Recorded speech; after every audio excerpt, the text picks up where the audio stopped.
From the Toronto Star, I'm Saba Eitizaz, and this matters.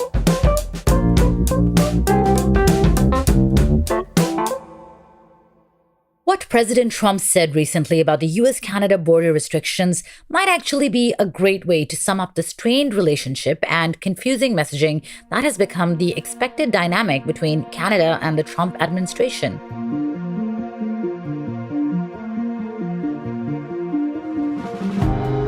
We're looking at the border with Canada.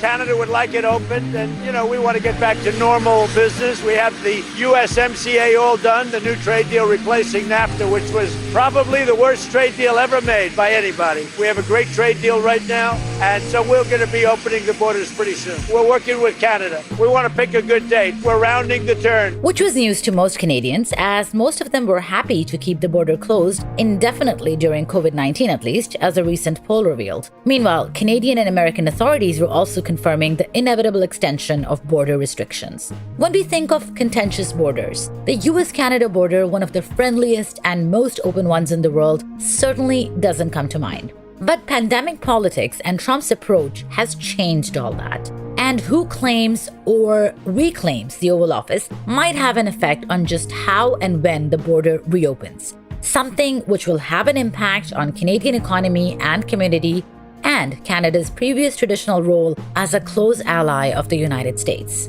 The Star's Washington Bureau Chief Edward Keenan joins me again on This Matters to discuss the U.S. elections just around the corner now and what the outcome could look like at the border.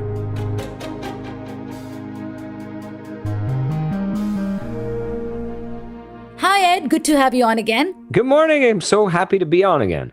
You know, Ed, I listened to your conversation with Adrian about this, and there was so much confusion regarding the border situation, and I don't know if there's any clarity now. I mean, Canada has extended this till at least the end of the year. Meanwhile, on the day further border closure extensions were announced in September, we got President Trump saying the opposite, that borders would soon be reopened, and that Canada would like that. Meanwhile, recent polls suggest most Canadians would be happy not having the border open at all. Has this become the most contentious bilateral issue, and why the mixed signals? I mean, the thing is that I don't know exactly how contentious it is for the politicians themselves, for the governments. It's certainly an issue that Canadians feel passionate and heated about, and some Americans too. Borders are important symbolically. It's a symbol of national pride and all of that. There's a reason why Donald Trump whips people up by talking about a wall on the southern border, because that symbol is important. And I think given what's been happening in the United States this year, and happening in Canada this year,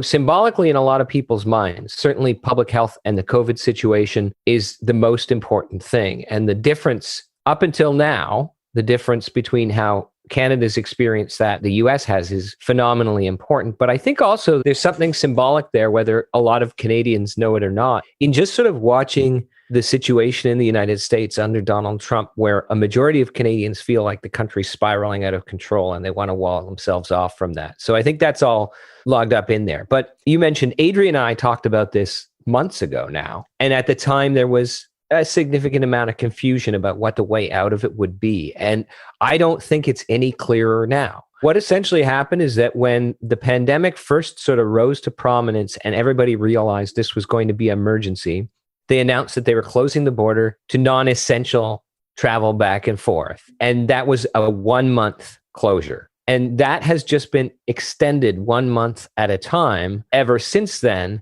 month to month. And there's no sort of framework for solving it beyond that. They did at one point a few months ago in the summer, write in some exceptions into what's considered essential to include family reunification. They extended the categories. At first, people who were Canadian, but who had an American spouse or an American common law spouse, their spouse couldn't come across the border with them for essential reasons.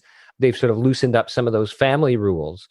But in general, non-essential travel is still banned and likely will be for the foreseeable future. At least I haven't been hearing that there's any real significant action on this. And as you mentioned, there's a lot of symbolism to this as well, and still some lack of clarity on exactly how this is going to proceed. On diplomatic back channels, what kind of conversation is underway on the border situation? Have you heard any buzz in DC regarding that? I haven't heard any buzz at all. I can't say I've talked to directly about this at any length with people who are actually in those diplomatic back rooms, but the people I talk to who talk to those people have been telling me that there's almost no conversation about it, no significant conversation that they know about. Those conversations really, to the extent that they happen and produce any productive, are happening sort of at the White House to cabinet level. Someone in the Prime Minister's office or in Chrystia Freeland's office in Ottawa will be talking directly to people at the White House and the Department of Homeland Security about negotiating those things. And it's a fairly tight circle. But my sense of this has been all along, and it remains essentially, that there are two elements of this that are really important. And one is legitimate concerns about public health and how this keeping a lid on this virus. The picture of how you do that may change as there's a significant outbreaking in Canada and certainly in parts of Canada. And it may change as the COVID situation changes in the border states and whatnot. But alongside that consideration, there really is a huge political consideration of how this is going to look to the people of both countries and how they're going to react and how they feel about the border being closed. And right now in the United States, Donald Trump often feels that tighter borders are a good thing for him, period. You can get into the details and stuff, and people are nuanced, but as a headline, the border is closed is a good headline for him, period. Not specifically related to Canada, but in general. Now, he did say at one point that he thought the Canadian border would open soon and all of that. Nothing really came of that. It seemed like he may have been speaking off the top of his head. He may have been saying, trying to maybe provide evidence that COVID situation in the United States was getting better. It never really went anywhere. It seems like it was just kind of a passing thing that went through his mind and out of his mouth. In Canada, as long as Canadian popular opinion is really strongly against reopening the border, and it is, the pollster I talked to at ECOS, Frank Graves, said that when he polls the question, when should we reopen the border, the answer he gets is basically never, right? Like, how about never? Is that good? And so the Canadian government doesn't have a lot of incentive, especially if there's talk about an election on the horizon and all of that, to make any changes on the border that would make the Canadian people think that somehow they are catering to Donald Trump, that they're sacrificing potentially Canadian public health for expediency or anything else like that. There are actually good reasons why both countries and many people in both countries would like to see, maybe not going back to the pre-COVID situation right away of a really open border with hundreds of thousands of trips a day, but would like to see some kind of phased reopening that would allow some of the travel and tourism, visits to friends and family type of trips. And yet it seems like there's not even any talk in that direction yet. Right. So you're talking about obviously COVID-19 concerns and then political considerations, and yet not much conversation about this. So what does it look like? Are we in this for the long haul? And what would be the impact of the way we're going about it right now on bilateral relations? I mean, I think the relationship between Canada and the United States, I don't know that the impact is that serious yet. I think that both countries, to some extent, are content enough with the status quo on the border, even if it can be inconvenient. It's certainly devastating economically to some communities. It's unpopular in some specific places, but really it's not a high priority for either government to change things right now. And so I think the relationship between the countries, it's not that big an issue. I think for many people, it is a much bigger issue, both pro and against. Those who have reasons to want it reopened, it's a serious issue for them in a lot of cases. I mean, I talked to a woman who lives in Southern Ontario, right near the border. She's an American. She got married and moved there, but she spent her entire life commuting across the border. When she was growing up, their summer cottage was in Ontario. They lived in New York. They'd cross the border sometimes multiple times a day. Her father worked across the border and traveled every day. That's where her friendships, the border was just invisible to her whole social circle. And she had a international wedding when she got married, right? There's a equal number of people from Canada and the United States there. They're all just a 20-minute, half-hour drive. She's talked about being cut off from her family in the United States and her social circle, and in a lot of cases, her professional circle.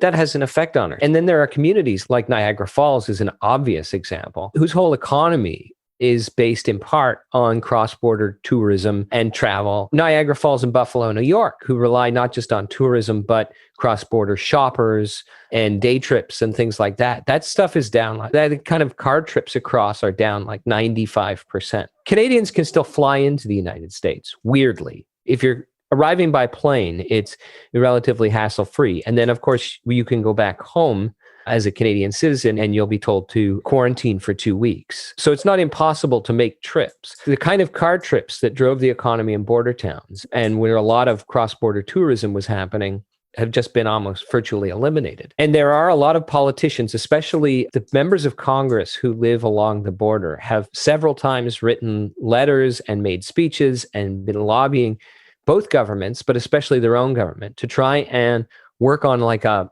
long-term plan. Like, let's say when we reach these benchmarks, will we move to phase 2 that would require certain testing protocols or certain quarantines? Or is there a way that we could say people from X, Y, and Z states where cases have fallen below a certain percentage, they just want to plan for like everything else. In Ontario, you have like phase 1, phase 2, phase 3, and the situation gets worse. You go back to phase 2 or a modified phase 2. We hear about that kind of stuff. There isn't a phase system set up for the border yet. And a lot of people are saying, well, why don't we set one up? And right now, there hasn't been movement in that direction. What I think, there's an election going on right now. And I think that 2 things potentially are at stake for that could really affect this. And one is whether or not Donald Trump is reelected or Joe Biden is elected, their approach to COVID-19 and how effective it is obviously has an effect. If the virus virtually disappears in the United States, then maybe that changes the situation entirely.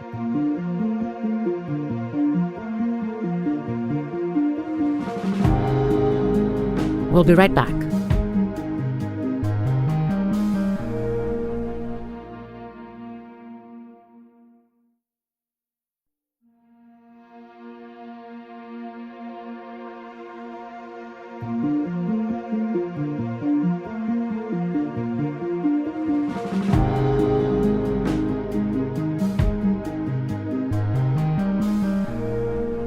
I was actually going to lead into that about what it could mean in terms of border closures and ease on restrictions with a change in the Oval Office. What kind of approach could a Biden administration have to dealing with COVID-19 that could be more conducive to this? Would that happen? How would the situation develop depending on which administration is in power after the elections? It's a good question and a valid question. We've been talking about 2 elements of this, and I think the sort of observable public health element, right?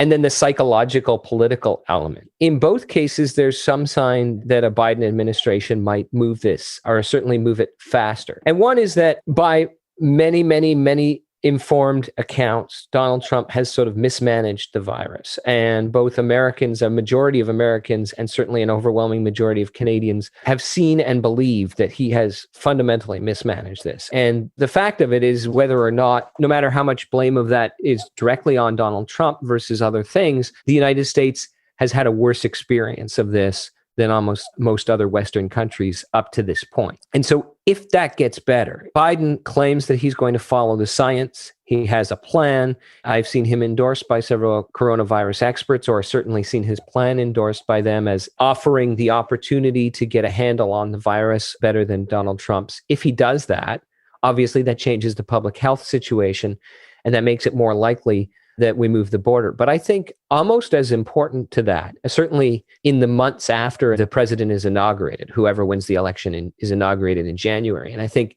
in the months immediately after that, really it's going to be difficult to pick out the precise health effects and attribute them cause and effect and all of that. There's also this psychological political element where if both Canadians, and especially Canadians and Americans, believe that the country is now moving in the right direction, that there's been a change in their approach to the virus, and that change promises better things in the future, then that opens up political room for the Canadian government to start talking about how do we ease restrictions further? How do we move towards a post-COVID situation where we essentially reopen the border. There probably will be long-term, like 9/11. There were short-term security protocols that were implemented after 9/11 at airports and borders and all of that.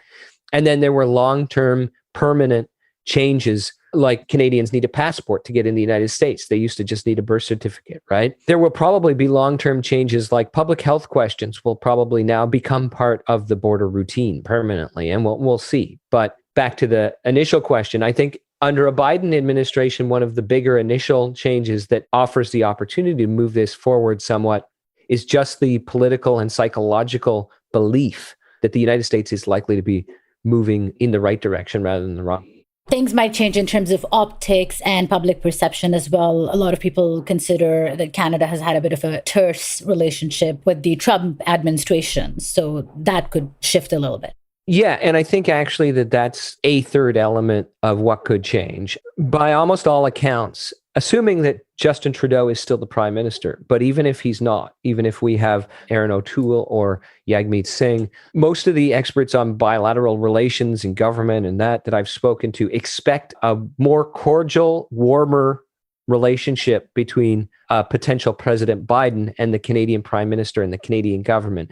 And just that, as much as we like to think that the personalities might not be a factor, just calling people that you get along with and you believe you're working on a related project with and saying, is this something we should work out? How are we going to work it out? On the flip side, Donald Trump has shown, if he were to be reelected, and for some reason it became a priority to him, that he show progress on reopening the northern border. The Canadian government has walked a very careful line with Donald Trump. They've sort of tried to really avoid angering him or humiliating him publicly or contradicting him. And they sort of work in the back rooms to steer Trump's stated goals towards a place where either Canada gets an exception or the things that are really important to us get preserved and all of that. And that's been kind of effective to them. But like with NAFTA and whatnot, if Donald Trump says, we need to reopen this, I'm promising my people that we are going to reopen the border because it's unacceptable to us, then the Canadian government might be put in a difficult position where they have to either stand up and argue in public about that and potentially humiliate a just reelected American president, or where they talk about the kind of phased reopening that we're talking about. This is the realm of the theoretical, not just because it's predicting who will win the election and all of that. It's also like it hasn't been a priority for Donald Trump. Despite that one time that he said, I think we're going to open it soon, it hasn't been something that he's willing to draw a line in the sand on or a line on the border on. That's how I would envision it going down if there were to be progress under reelected Donald Trump. Whereas I think if Joe Biden were to be elected, you'd see progress, partly possibly because his approach to the virus would be different, but also because of the psychological and political effects that different approach would have on people. I mean, when we talk about optics and stuff, it often sounds like we're talking about frivolous and unimportant things, and they may be in some ways the kind of things that distract us or whatever.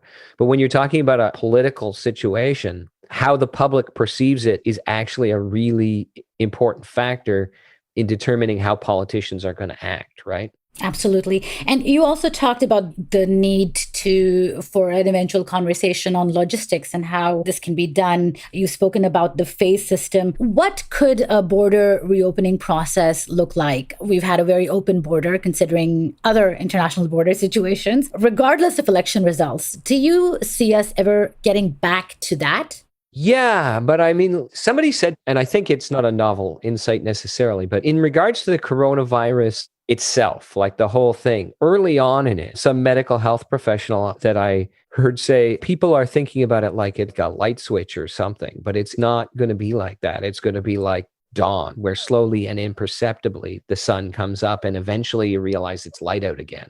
Except not even happening over a period of hours, happening over a period of months and potentially years.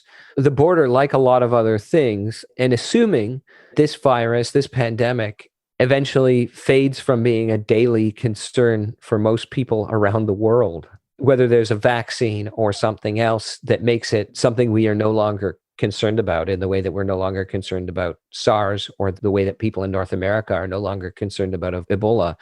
Assuming it goes that way, I think there's a strong potential for the Canadian-American border to go back to something similar. to what it was before, with the kind of movement across it and the kind of relatively easy movement across it that we all were used to.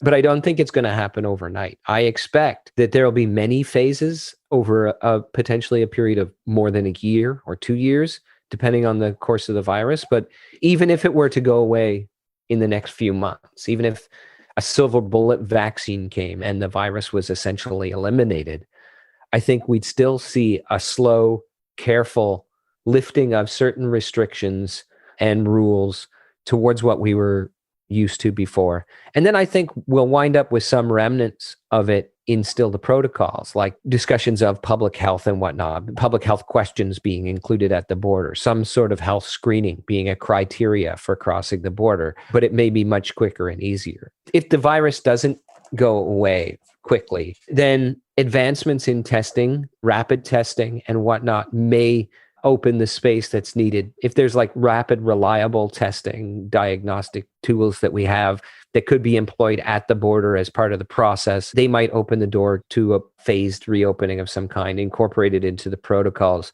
And this is all a little bit of guesswork, but it's informed guesswork from talking to people. But the interesting thing is that guesswork is what we have right now, because at least publicly and semi-publicly, there's not chatter to hear about official conversations in that direction and what that framework would look like. But I think it's very much more likely to be an unfolding framework of moving towards gradually reopening than it is to be one day that they just announce, okay, we're back to the way it used to be. Like, there is likely not an announcement coming on one day. There's likely a series of announcements coming over a period of months and potentially years. Right. It's a process, like you said. It's not like flipping a switch, and potentially the upcoming U.S. elections will also formulate the roadmap that we would have on the border front. You could say they'd be part of that process. This is more an observation, but it's interesting to think that when I first started having these conversations with people about the border, and I first started writing about it in the Star, it was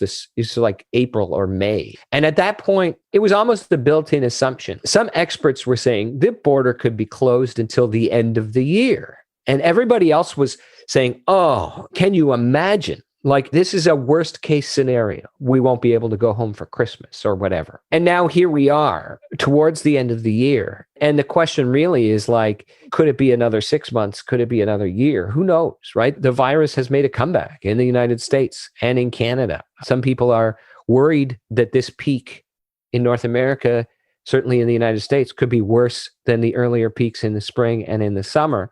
There is some development on a vaccine, but absent that, the pandemic hasn't gone away. People are trying to learn to live with it. But eventually, if it were to persist longer than that, learning to live with it might be changing some of the border restrictions to try to safely allow more travel.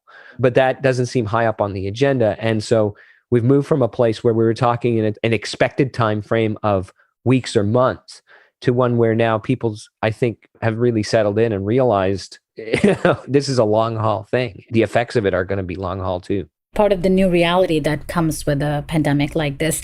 Thank you so much, Ed. It's always so insightful having you on. Well, thank you so much. I hope it was helpful, and I'm so glad to talk to you. I've said this a few times on these, but it's like having the chance to hear friendly voices from home is like a bright part of my day, because it's a little weird down here right now. Well, stay safe, and hopefully we'll continue talking. Thank you. I was talking to Edward Keenan, the Toronto Star's bureau chief in DC, keeping a close eye on the U.S. elections for us. That's it for today. Thanks so much for listening. This Matters is hosted and produced by me, Saba Eitizaz, Adrian Chung, and Raju Munter. Produced and mixed by Sean Pattenden, and our director of programming is JP Fozo. Our show theme music is by So Called, and our episode music is by Mike DeAngelis. We want to hear what stories matter to you. Please send us comments, questions, or ideas to thismatters@thestar.ca. Please consider supporting the journalism the Toronto Star newsroom does at thestar.com. And don't forget to subscribe to This Matters on Apple Podcasts, Spotify, or wherever you listen to your favorite podcasts. Let's talk soon.